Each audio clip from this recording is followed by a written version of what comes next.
Hello friends, welcome to Lavoisier chemistry. आज मैं आप लोगों को इम्पिरिकल फार्मूला और मॉलिक्यूलर फार्मूला का पार्ट थर्ड बताने वाला हूँ।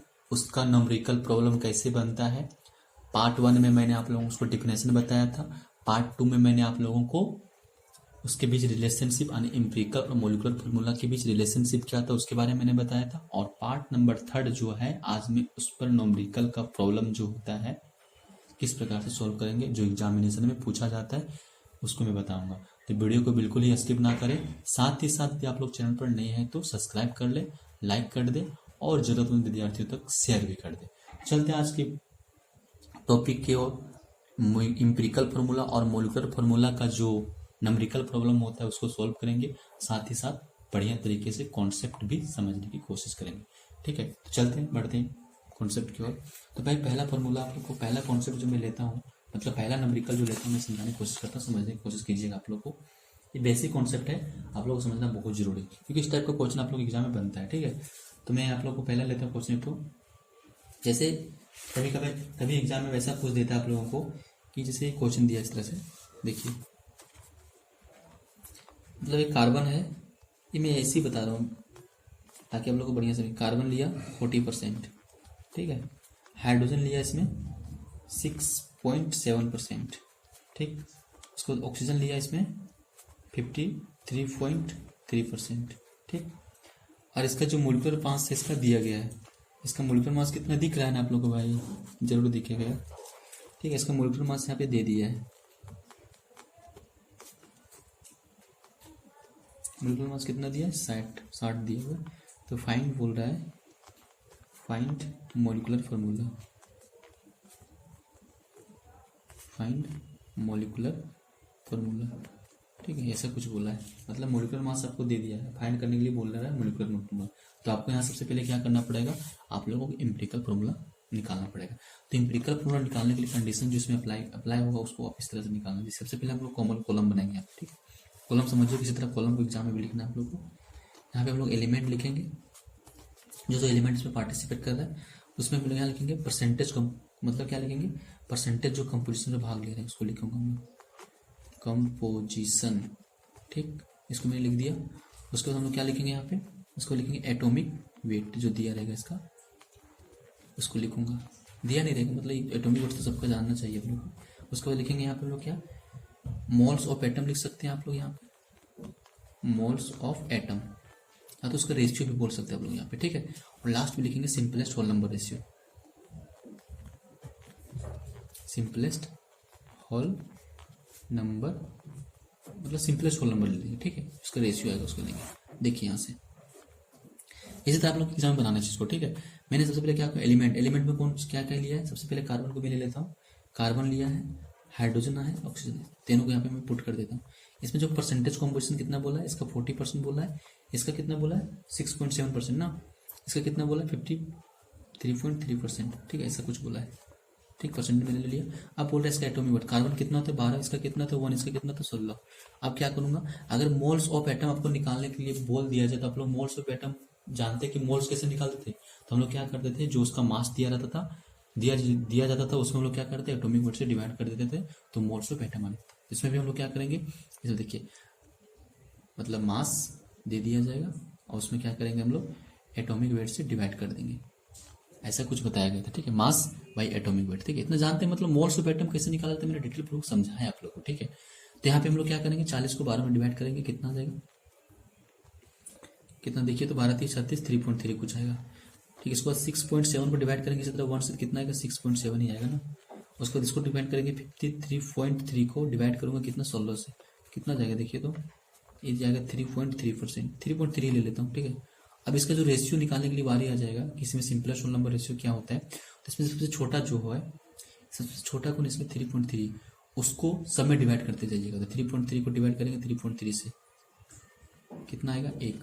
67.3 से 3.3 से डिवाइड करूँगा, कितना आएगा 2। इसके बाद 3.3 को डिवाइड करूँगा 3.3 से, कितना आएगा 1। तो ये सिंपलेस्ट होल नंबर रेशियो से निकालना है आपको।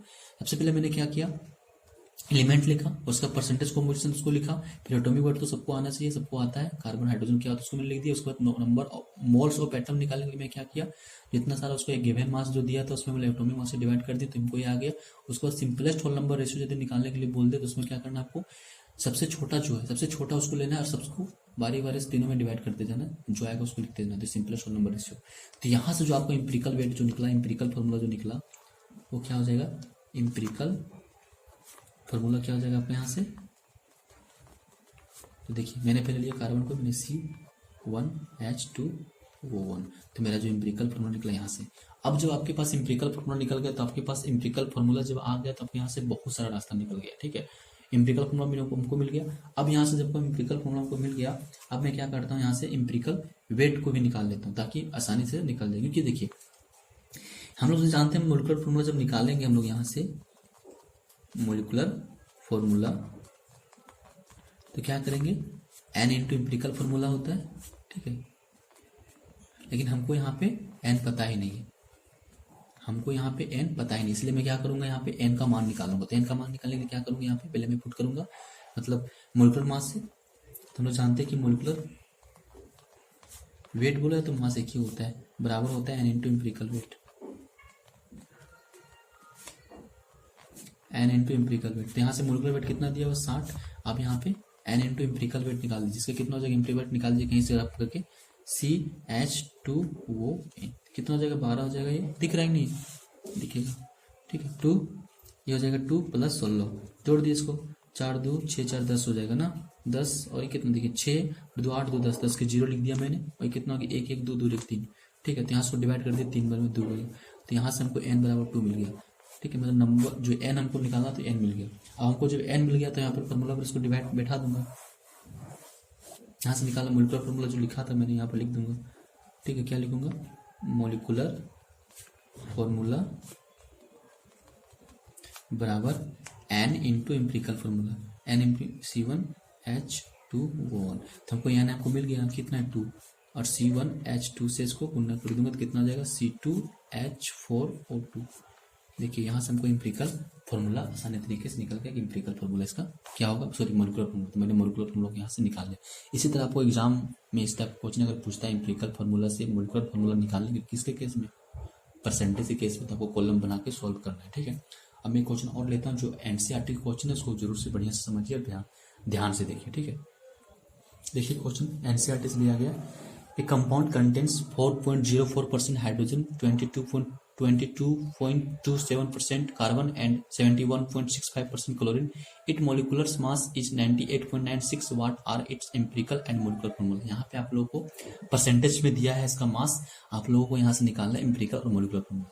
ध्यान को समझिए। सबसे पहले उसी तरह में हम लोग कॉलम बनाऊंगा, कॉलम बनाने सोल्यूशन इसका देखेंगे इस तरह से, ठीक है। सबसे पहले कॉलम बनाऊंगा, हम लोग कॉलम बनाते हैं। देखिए ये वाला सबसे पहले क्या मैंने लूंगा, हम लोग लूंगा एलिमेंट को लूंगा, ठीक है। सबसे पहले क्या लूंगा, एलिमेंट को लूंगा, उसके बाद क्या लूंगा, परसेंटेज कंपोजिशन दिया रहेगा उसको लूंगा हम लोग। ध्यान से समझते थे एनसीईआरटी क्वेश्चन, इस तरह से आपको सोल्व करना एग्जाम में अगर क्वेश्चन आता है। उसके बाद क्या लूंगा, एटॉमिक जो वेट होता है उसको लूंगा।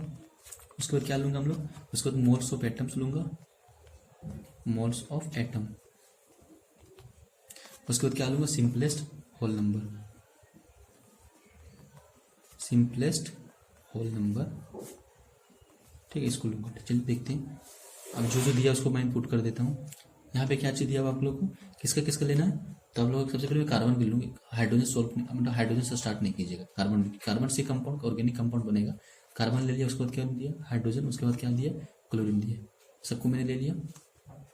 इसका परसेंटेज कितना है, कार्बन का 22.27% है, 4.07%। इसका कितना है 71.65%, इसको दिया गया। अब सबका मोलिकुलर वेट लिख दीजिए। एटॉमिक वेट जो होता है कार्बन का 12 हो जाएगा, इसका 1 हो जाएगा, इसका कितना 35.5%। अब यहाँ पे नंबर ऑफ मोल्स निकालिएगा, कैसे क्या करेंगे, इसको इसमें डिवाइड कर दीजिएगा। तो 22.27 डिवाइडेड बाई 12, तो कितना नंबर में जाएगा, अप्रोक्सीमेट 2.02 आएगा। इसको डिवाइड करूंगा 4.07 को 1 से, तो कितना जाएगा 4.07, इतना ही आएगा।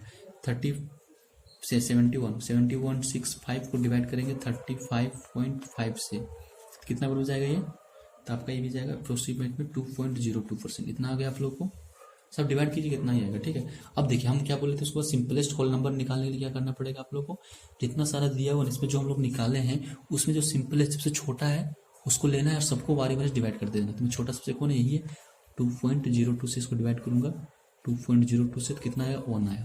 फिर इसको डिवाइड करूंगा 4.07 से इसको भी डिवाइड करूंगा 2.02 से, कितना आएगा, 2 आएगा, 2 दूनी 4।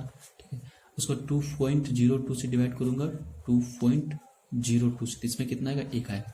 तो यहाँ से आपको क्या इंपेरिकल फॉर्मूला आप लोगों को निकल गया। क्या निकला इंपेरिकल फॉर्मूला, यहाँ पर लिख देना चाहूंगा, लिख दीजिएगा। इंपेरिकल फॉर्मूला जो यहाँ पे आपको प्राप्त हुआ कितना है, इंपेरिकल फॉर्मूला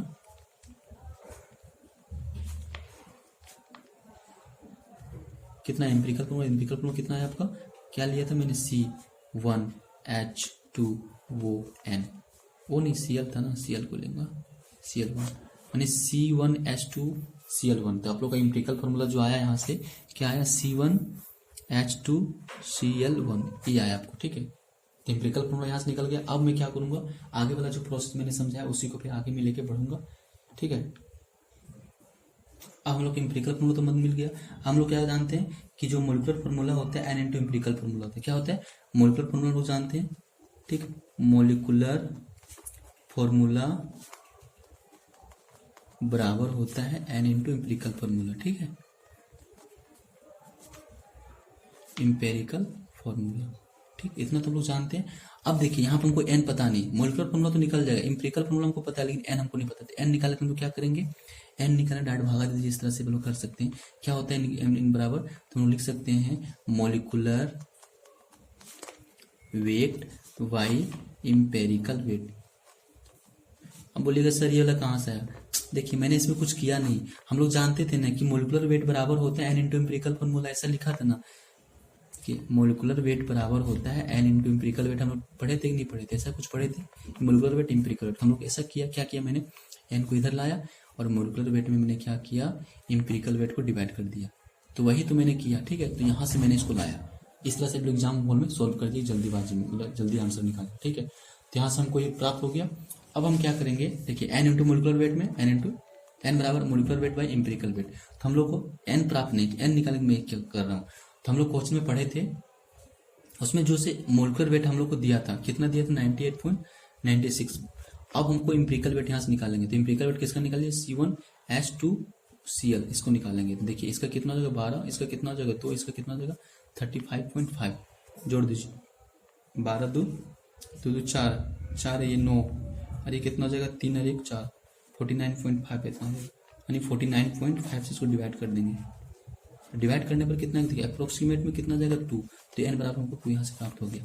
इतना सारा हमको यहाँ से निकल गया कि नहीं निकला। अब हम क्या करेंगे यहाँ से, अब हम लोग क्या करेंगे, इतना सारा निकल गया तो अब जो मोलिकुलर फॉर्मूला इसको यहाँ पर पुट कर देंगे। हम लोग क्या करेंगे, मोलिकुलर फॉर्मूला हम लोग बनाए थे, मोलिकुलर फॉर्मूला बराबर एन इंटू इंपेरिकल फॉर्मूला, कितना दिया, इंपेरिकल फॉर्मूला हम लोग को दिया था C1H2Cl दिया था। ठीक है, अब एन का मान कितना दिया हुआ था 2 को यहाँ पे पुट कर दूंगा, हम लोग लिखूंगा CH2Cl। अब इसको मल्टीपल कीजिएगा तो आप लोग का आंसर आ जाएगा, देखिए कितना हो जाएगा C2H4Cl2, ये आपका यहाँ से आंसर निकल जाएगा। बात समझ रहे हैं, तो मोलिकुलर फॉर्मूला आपको इस तरह से निकालना इंपेरिकल फॉर्मूला से। अब मैं एक क्वेश्चन और समझाऊंगा ताकि आप लोग और अच्छा तरीके से समझ में आए। एक क्वेश्चन में और लूंगा, वो भी एनसीईआरटी, ये एनसीईआरटी क्वेश्चन मैंने सोल्व किया। आप लोग जाकर एनसीईआरटी में बुक एग्जाम में मतलब खोजिएगा क्वेश्चन तो आपको मिल जाएगा। तो इस तरह से आप लोग इंपेरिकल फॉर्मूला आपको सोल्व करना है। चलते क्वेश्चन को और मैं लेता हूँ ताकि आप लोग और अच्छा से समझ में आए। ये क्वेश्चन देखिए, बोल रहा है determine the empirical formula of an oxide of iron, माने आयरन का एक ऑक्साइड है। ठीक है, आयरन का एक ऑक्साइड है which has 69.9% iron and 30.1% oxygen. ठीक है, ऐसा कुछ दिया गया। आप लोग एक एनसीईआरटी से क्वेश्चन को लिया गया, ध्यान से समझिएगा। मतलब आपको इंपेरिकल फॉर्मूला निकालना है आयरन ऑक्साइड को, जिसका जो है मतलब मास जो दिया 69.9% और एक जो ऑक्सीजन का दिया है 31.1% बाई मास बोल दिया, मैंने मास के फॉर्म में। उस तरह इसको भी हम लोग सॉल्व करेंगे। सबसे पहले मैं कॉलम बनाएंगे, एलिमेंट का कॉमन मैं यहाँ पर लिखूंगा, उसके बाद किसका लिखूंगा, परसेंटेज कंपोजिशन लिखूंगा, परसेंटेज कंपोजिशन। उसके बाद किसका लिखूंगा, एटॉमिक वेट जो दिया निकालना मतलब जानते सब लोग, उसको लिखूंगा। उसके बाद मोल्स ऑफ एटम लिखूंगा, मोल्स ऑफ एटम को लिखूंगा। ठीक है, उसको किसको लिखूंगा भाई, simplest number of ratio, simplest whole number, इसको लिख दूंगा। ठीक, इतना लिखने के बाद जो जो दिया उसको मान को बस लिखते जाना, आपको उसको बैठाते जाइए आप लोग। थोड़ा आसान क्वेश्चन है, बढ़िया से निकल जाएगा। बस इसमें एक थोड़ा समझने की वाली बात है। देखिए किसका लेना, सबसे पहले मैं किसका ले लूँ, सबसे पहले मैं किसका ले लूँ, आयरन को ले लेता हूँ। आयरन का मतलब Fe होता है, उसके बाद ऑक्सीजन को ले लेता हूँ। ठीक, आयरन ऑक्साइड बोल रहा है इसलिए मैं इसको ले लिया।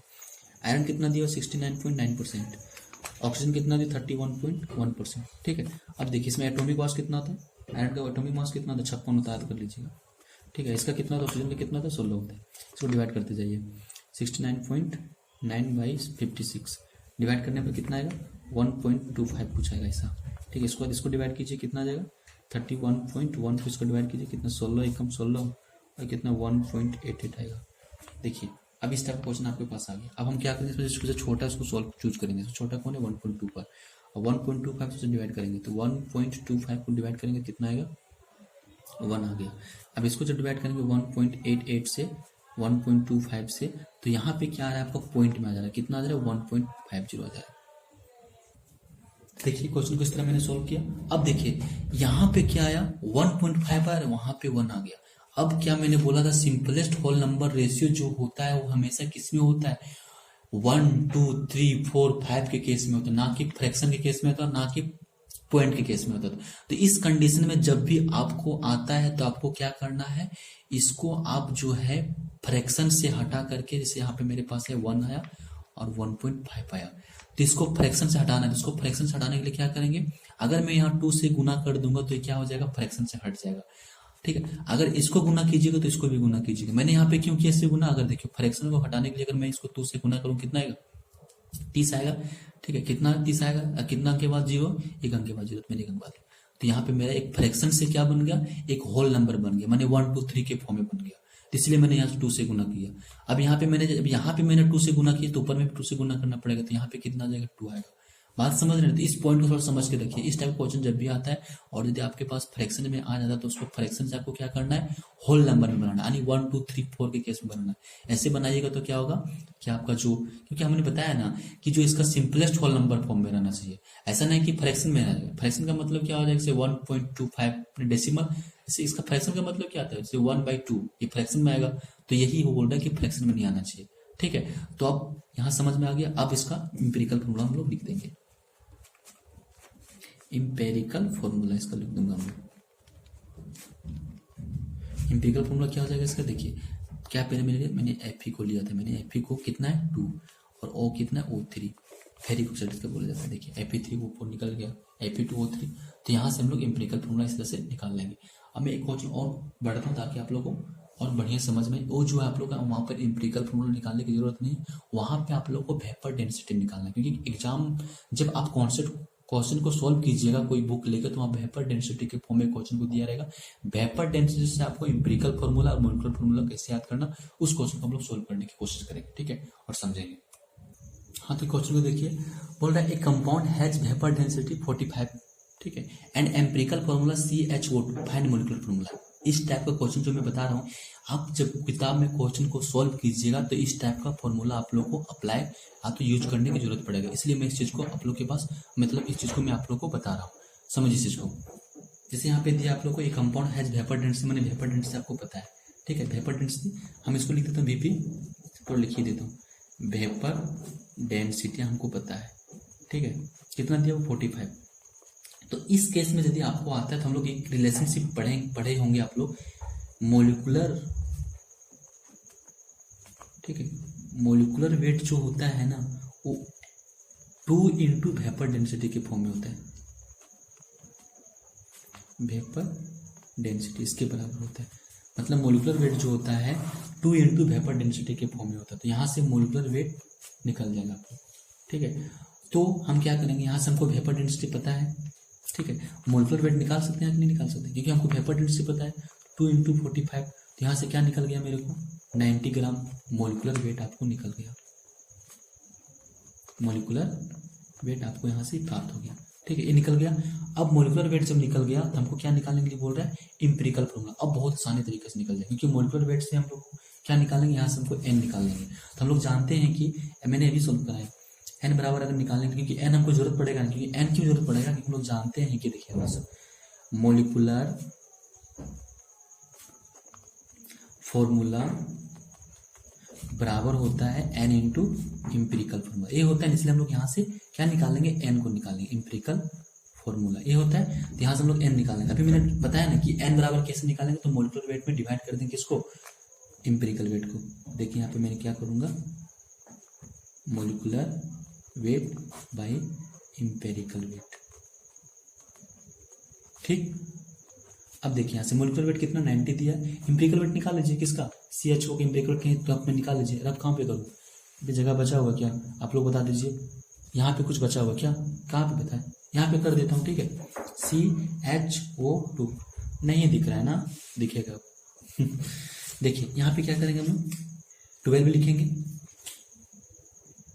सॉरी 12 को मैंने लिखा, उसके बाद यहाँ पे क्या लिखूंगा, 2 को लिखूंगा, इसका 16 दूना 32 को लिख दिया, क्योंकि एक होता है इसलिए। जोड़िए इसको, कितना हो गया, 2 2 4 2 6 हो गया, और 6 3 कितना हो जाएगा, 3 और 1 4, 4 ही होगा ना, 46 ही होगा, ठीक। कितना 46 होगा क्या, 2 2 और 2 4 2 6 हो गया, 46 ग्राम ही आएगा शायद में, ठीक है।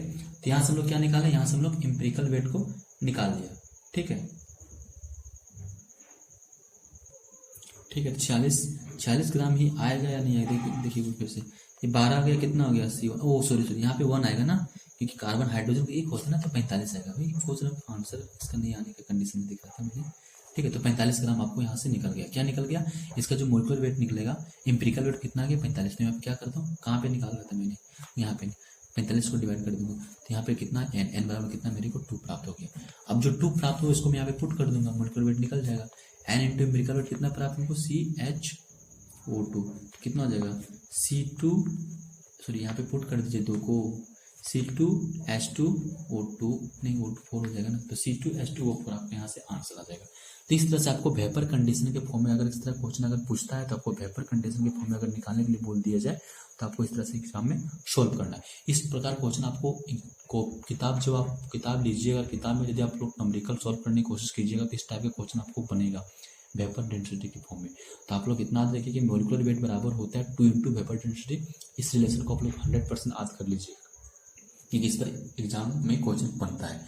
उसके बाद एक मैंने क्या बताया, मोलिकुलर वेट बराबर होता है एन इंटू इम्पेरिकल वेट, इसको भी याद कर लीजिएगा। सॉरी हाँ वो तो होता है, और होता है मोलिकुलर फार्मूला बराबर एन इंटू इम्पेरिकल फार्मूला, इसको भी आप लोग याद कर लीजिएगा, ठीक है। तो आज के वीडियो में खत्म करते हैं। वीडियो कैसे लगा कमेंट बॉक्स में करके बताइए। उसके साथ ही साथ यदि आप लोग चैनल पर नहीं है तो सब्सक्राइब भी कर ले, और जरूरतमंद विद्यार्थी को शेयर भी कर दे, ठीक है। तो आज के वीडियो में खत्म करता हूँ। जय हिंद।